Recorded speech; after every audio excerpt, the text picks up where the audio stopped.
پاک سعودیہ اور ایران۔ سپاہی پاسدارانی انقلاب کے بیرونی ملک سرگرم ونگ القدس فورس کے سربراہ جنرل قاسم سلیمانی نے روایتی الزام تراشی کا سہارا لیتے ہوئے کہا ہے کہ سعودی عرب پاکستان اور اس کے ہمسایوں کے درمیان تعلقات خراب کرنے کی کوشش کر رہا ہے۔ جمعہ کے روز ایرانی شہر بابل میں خطاب کرتے ہوئے جنرل قاسم سلیمانی نے کہا کہ سعودی عرب پیسے کے زور پر پاکستان سمیت دیگر ممالک کو ایران کے خلاف صف بندی کے لیے تیار کر رہا ہے۔ قاسم سلیمانی نے اپنے خطاب میں 13 فروری کو پاسدارانی انقلاب پر ہونے والے خودکش حملے کا الزام پاکستان پر لگایا اور کہا کہ اگر پاکستان جوہری طاقت ہونے کے باوجود دہشت گردی کو روک نہیں پاتا تو وہ مجبوراً پاکستان کے اندر گھس کر کارروائی کریں گے۔ اس سے پہلے پاسدارانی انقلاب کے سربراہ جنرل جعفری نے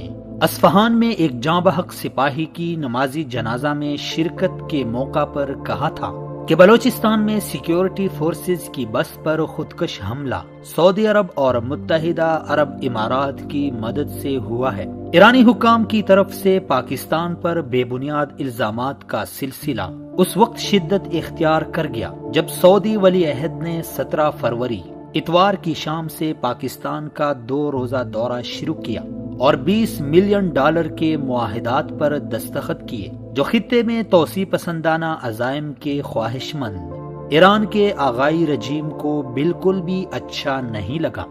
ولی عہد کے دورے سے قبل بلوچستان میں پاسدارانی انقلاب کی بس پر اس وقت حملہ ہوا جب وہ زاہدان سے کیش جا رہی تھی، جس کی ذمہ داری بظاہر بلوچ حریت پسند تنظیم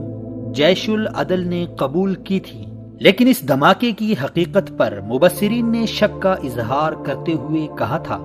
کہ یہ دھماکہ پاسدارانی انقلاب نے خود کروایا تھا۔ اسی وجہ سے اس میں ہلاک ہونے والے تمام اہلکار سپاہی سطح کے تھے۔ مبصرین کے مطابق دھماکے کا مقصد سعودی ولی عہد محمد بن سلمان کے دورے کی افادیت کو ختم کرنا تھا تاکہ سعودی ولی عہد کے دورے سے 4 دن پہلے کیے جانے والے دھماکے کا الزام پاکستان پر لگا کر برادر اسلامی ممالک سعودی عرب اور متحدہ عرب امارات سے اس کے اسٹریٹجک تعلقات کو دباؤ میں لا کر کنٹرول کیا جا سکے۔ اس سازش میں ناکامی کا سامنا کرنے کے بعد کھل کر ایرانی حکام نے اس وقت پاکستان کے خلاف شدید بیان بازی شروع کر دی جب لائن آف کنٹرول پر پاک بھارت کشیدگی زوروں پر ہے۔ ایرانی جرنلوں کے ساتھ پاکستان کے اندر سے کالعدم تنظیموں کے عہدیداران نے بھی ان کی بولی بولنی شروع کر دی ہے۔ 18 فروری کو کالعدم تنظیم مجلس وحدت المسلمین کے ڈپٹی جنرل سیکرٹری